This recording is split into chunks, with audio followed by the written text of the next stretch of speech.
네, 안녕하세요. 주식놀이터 김전입니다. 혹시 요 영상 보신 적 있으신가요? 2019년 9월 16일 전자증권 시대가 열린다는데요. 전자증권 제도, 과연 이 제도는 무엇인지 오늘 주식놀이터에서 알려드릴게요. 먼저 전자증권의 기본 개념부터 설명드리겠습니다.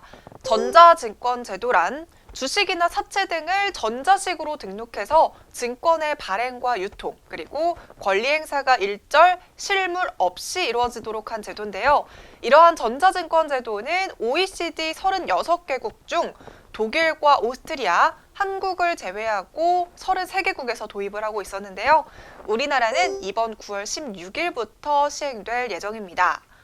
기존 실물 증권을 기반으로 했던 양도나 담보 설정, 권리 행사 등을 9월 16일부터는 모두 전자화 처리가 되는데요. 이에 따라서 종이증권을 가지고 있는 투자자들은 증권회사에 방문을 해서 해당 증권을 전자증권으로 바꿔야 한다고 홍보 영상을 통해서 설명을 하기도 했었습니다.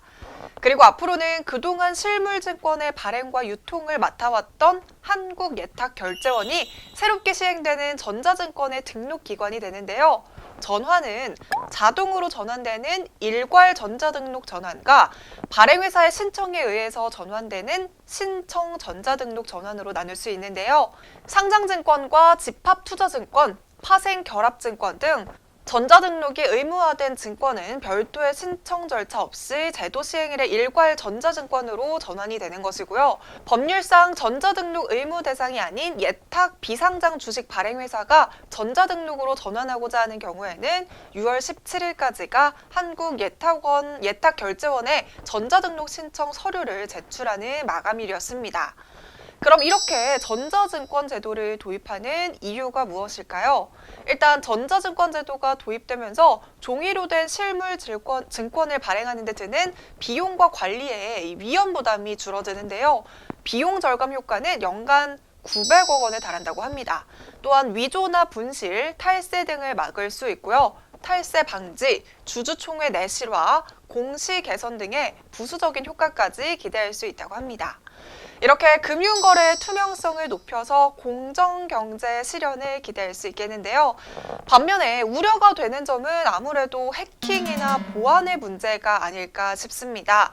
이런 가능성을 최소화하기 위해서 시스템에 대한 해킹 테스트를 5차례에 걸쳐서 진행할 뿐만 아니라 3중 보안 시스템을 구축해서 보안에 만전을 기하고 있다고 합니다.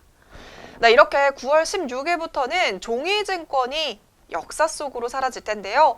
실물증권을 전자증권으로 전환할 때는 신분증과 실물증권, 본인 명의의 증권회사 계좌가 필요한데 가지고 있는 실물 유가증권이 전자증권 전환 대상이 아닌 경우에는 기존과 동일하게 실물로 보관이 가능하다고 합니다. 네, 여러분 혹시라도 더 자세한 전자증권 제도 안내사항이 필요하시다면요. 한국예탁원 결제원 홈페이지에 들어가셔서 정보를 확인해 보시는 것도 좋을 것 같습니다. 네, 오늘은 주식놀이터 여기서 마무리할게요. 저희는 다음 영상에서 만나요. 안녕.